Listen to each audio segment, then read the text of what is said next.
Ho, ho, ho. It may be Christmas, but if you're gonna release a Cautious Hero episode on the day of Christmas, I'm gonna say, family, you can wait a while, because we gotta watch this, we gotta review this, and we gotta discuss it, especially because I'd say this is probably the best episode of Cautious Hero, and it was kind of insane to see pretty much like mostly what happened in this episode is what the masses have been pretty much predicting about how Seiya's been summoned before, probably related to Arya based on her kind of glares, and kind of seemed like she had some sad puppy eyes to someone who she just met, yet kind of felt like she knew him for all her life. But there was definitely some twists and turns in this episode that I did not see coming, especially like having Rista, which has now been pointed out that her Japanese name, like Restarte or whatever, is pretty much just restart, which is a pretty clever wordplay, especially considering that she did restart as a goddess after being killed with Seiya's child. It's just like, that's really, really fun. It's twisted, but I gotta say, I do like the twists and turns. The idea of like a tragedy or even a comedy, it's pretty much two sides of the same coin. Depending on perspective, it's either going to be funny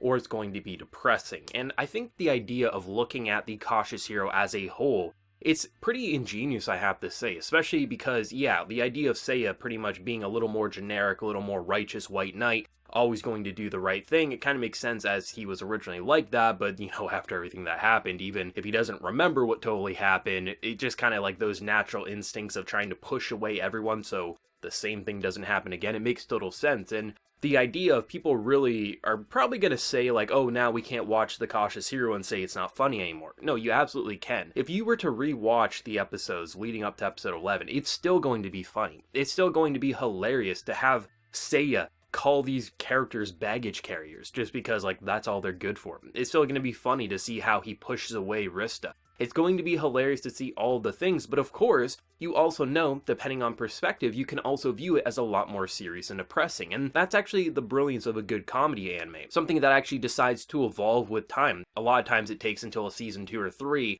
to get something to really feel like it's evolving past its initial comedy gimmick. But here, by episode 11, and based on how they're kind of setting up episode 12, which I believe releases on Friday, maybe tomorrow, depending on how Japanese time zone work, and depending on when they get to round to basically subtitling it. So, depending on how it ends, it actually could have a really satisfying stopping point, and based on the source material still being, I guess, released, but it almost feels like this would be like the perfect way to conclude the story, should Say actually defeat the Demon Lord, or maybe he gets killed, maybe he has to restart again. Like, there's definitely a lot of ways to either like end the story or just continue on with it, either with more serious or comedic. But at the end of the day, everything that we've seen is still hilarious on The Cautious Hero. It's just there's a lot more layers to its comedy, and I'm really excited because I'm going to do a video kind of similar to my Konosuba is Hilarious video, if you've ever seen that, where I basically just broke down why I thought the anime was so funny. And I plan on doing that for Cautious Hero as well, but it's just so interesting to think about all the things that I love about the comedy in this anime, that like once you reach episode 11,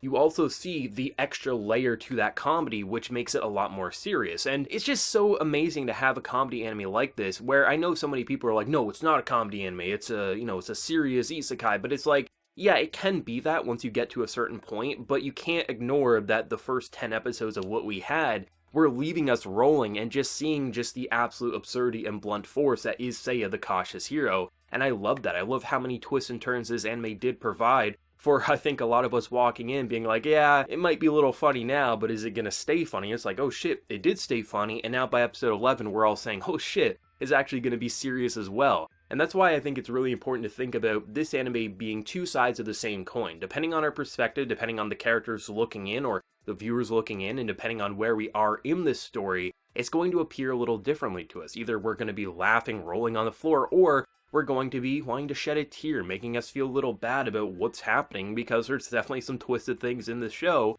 and as someone who likes their dark and twisted content, I have to say, I definitely appreciated just seeing how far they went in by the end of this episode. I'm really impressed with Cautious Hero a lot, and in some ways, some of the most impressed I've been all season is with this anime, because it's definitely evolved so much, and I just absolutely love it. I mean, they start the episode off by having it be pretty much what we expect. It's literally just our goddess arguing about a bathing suit, and just the idea of either having one breast covered, Seiya's crotch not covered, and just the idea of back and forth bickering saying this person doesn't know fashion, and then by the time they wrap that all up, you know, they're best friends because Rista, being Rista, bought a bathing suit that was basically unfinished, and this woman was just so happy. Like, it pretty much sets the stage as being Cautious Hero as we know it, to then saying, oh shit, he's probably going to fight the Demon Lord. And I definitely liked having it almost feel like this exposition and just like info dump, but it was because it was being portrayed to Rista, it actually felt really organic, as if all this time, what Seiya's been doing, of course,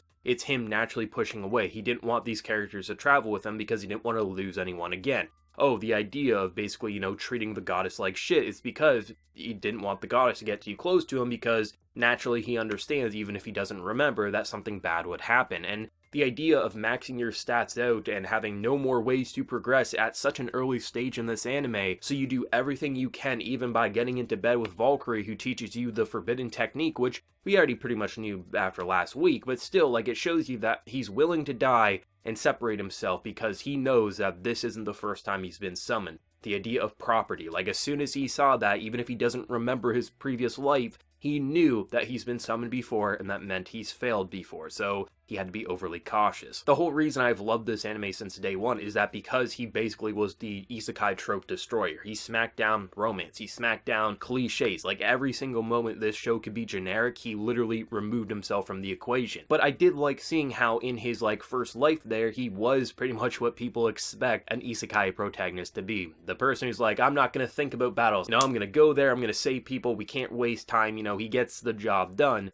But then, by the end of the boss, it didn't go out too well. And I really think one of my favorite parts of Seiya's character is the idea that he destroys everything to the point that it makes him look like a criminal, makes him look like a villain. Even if it's a simple slime, he keeps destroying it. But when you fight a monster who has 2 health bars and you didn't know that, and then your party, including your unborn child, gets eaten, it's kind of understandable that this man just naturally would have this cautious persona going into this world. It still doesn't change the fact that when I rewatch this anime, and I'm gonna tell you, I'm gonna be rewatching this anime a lot, the same way I rewatch Konosuba, because this shit is just funny to me, it's entertaining, and it has some surprisingly interesting narrative turns, which I really always appreciate. But it's still going to be hilarious to watch Seiya look at a slime being like, not good enough, and keeps blowing it up, looking at Rista's dumb face, just kind of going off character model. It's hilarious, but of course, in the back of my mind, I'm gonna be like, oh, it's actually also pretty cool and serious to see why he's like that, while still I'm laughing and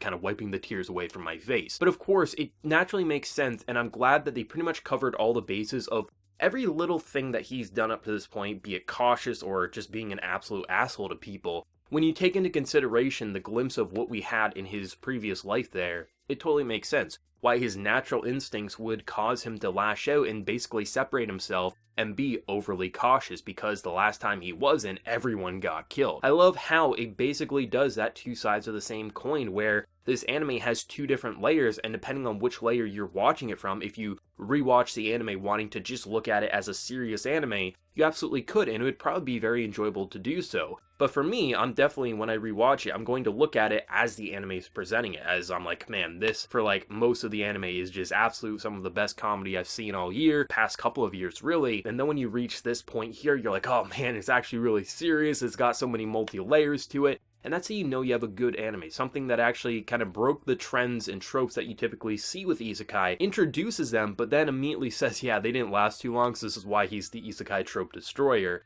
And I really don't know where the final episode wants to go, because, they easily could just, have him fail, have him be resummoned or something like that, that's how they carry on. Or maybe he finds a way to not go to the Demon Lord yet, he gets separated from there, he has to do some more training. Whatever way episode 12 concludes, I think it would be a satisfying way to just leave Cautious Hero off. And if it gets more, cool, but if not, I feel like we'd probably be pretty satisfied at what we just got. Especially seen by the actually pretty serious backstory that we did get in this episode, and I just love thinking about this. We wake up on Christmas, right? And we're like, alright, Cautious Hero, we're gonna laugh. And then you get all this, dark backstory. You gotta love it. I mean, it's also due to, delays and things like that, but it is just kind of funny to think about, or so I think. And like I said, I don't know exactly what day it's gonna come out, because typically, when something releases on a Friday in Japan, it means I get it on a Thursday, so we could get the next episode tomorrow, or we could get it maybe Friday. I don't know exactly when we're getting it, but whenever we do get it, I'll definitely be reviewing it as soon as possible, because this anime has been a blessing in disguise. It's so much more than initially meets the eye, and I love that, and I love how it just eases you in with such a simple, Cautious Hero moment to then just shutting it all down, and for a scene basically just them standing in a magical goddess forest. It was surprisingly engaging, and, I wouldn't have expected after how much I've laughed, after how much I've loved this anime, to have something that just completely goes off from what we've typically seen with the Cautious Hero. But honestly, I'd say this was my favorite episode, and depending on how episode 12 concludes, even that could be better. I don't really know, but this was a damn good episode, and I just love the idea of perspective. And no matter how you look at this anime, as a comedy or as a tragedy, it's just so good. I love it so much. But what did everyone think on this Christmas day about the Cautious Hero and its more depressing subject matter? Let me know your thoughts down in the comment section below, and be sure to like the video if you did enjoy, and remember to hit that subscribe button if you happen to be new. So until next time, everyone, please take care and have a good one.